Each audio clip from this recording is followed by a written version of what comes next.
ఆధ్వర్యంలో ఘనంగా నిర్వహించుకోవడం జరుగుతూ ఉంది. కామ్రేడ్ చుక్కనాగన్న గారు దాదాపు 40-50 ఏండ్లు మొత్తం పార్టీ కోసం ప్రజల కోసము పనిచేయడం జరిగింది.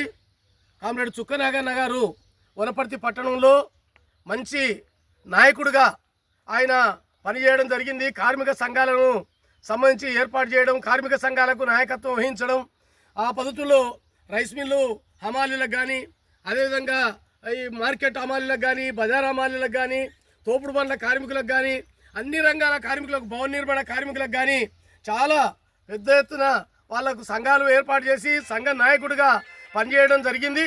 అదేవిధంగా భవన నిర్మాణ కార్మికుడు ఆయన, ఆ భవన నిర్మాణ కార్మిక సంఘం నాయకుడిగా కూడా పనిచేయడం జరిగింది. ప్రధానంగా సిపిఎం పార్టీ నాయకుల్లో సమరశీలత ఈయనకు ఎక్కువ.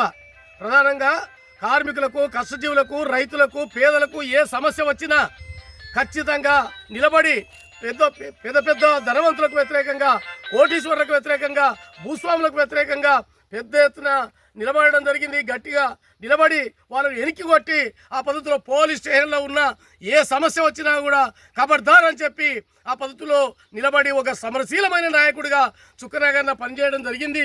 కాబట్టి చుక్కనాగన్నకు ఇచ్చే నిజమైన నివాళి సిపిఎం పార్టీ ఏదైతే సోషలిజం కోరుకుంటుందో ఆ సోషలిజం కోసం మనం చివరి దాకా పనిచేయడమే ఈ కామ్రేడ్ చుక్కనాగన్నకు ఇచ్చే నిజమైన నివాళి.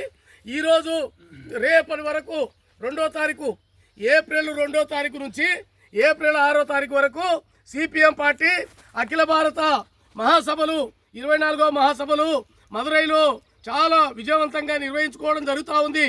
ఆ మహాసభలు ఇచ్చిన పిలుపుని అందుకొని ఆ పద్ధతిలో ఆశయాల కోసము ఖచ్చితంగా నిలబడి మనం పనిచేయడమే కామ్రేడ్ చుక్కనాగన్నకి ఇచ్చే నిజమైన నివాళి అని చెప్పి తెలియజేస్తూ కామ్రేడ్ జోహార్ కామ్రేడ్ చుక్కనాగన్న, జోహార్ కామ్రేడ్ చుక్కనాగన్న, సాధిస్తాం చుక్కనాగన్న గారి ఆశయాలను. కామ్రేడ్స్, వాస్తవంగా ఏంటంటే మనం ఉదయం 8:30కు మనం ఏదైతే అంబేద్కర్ చౌరస్తాలో పూలమాలలు వేసి అక్కడ ఆయనకు నివాళులు అర్పించి మళ్ళీ ఆయన సూపర్ దగ్గర వచ్చి మనం ఇక్కడ కూడా మళ్ళీ నివాళులు అర్పించడం జరిగింది. కనుక పేరున అందరూ కూడా ఏంటంటే టౌన్ నాయకులు కావచ్చు, తర్వాత కార్యకర్తలందరూ కూడా పేరున ధన్యవాదాలు చెప్తూ ఇంతటితో ఈ కార్యక్రమం ముగిస్తుంది. Thank you.